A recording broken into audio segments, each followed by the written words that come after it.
Another loss in the entertainment industry. Skeem Saam Sisi Ouma is no more.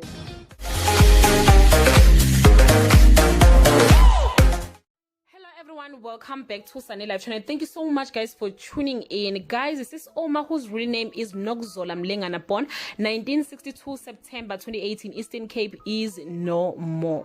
The news of her passing was shared by Skeem Saam on their Facebook page, and it reads, "What a painful loss this is to us. We love you and we will miss you dearly. Rest in peace, Nokuzola, in brackets, Sisi Ouma Mlengana. May her family accept our warmest condolences, and we send thought of peace and courage to their way." Guys, this is very, very sad. The reason of her passing was not mentioned. Sisi Ouma is following his on-screen husband Ramulawu, who also passed away last year, if I'm not mistaken. Our deepest condolences go to his family, friends, and of course Skeem Saam fans.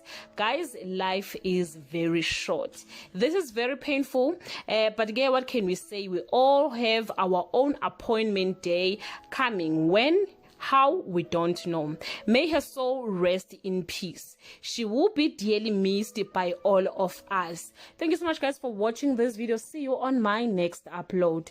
Bye.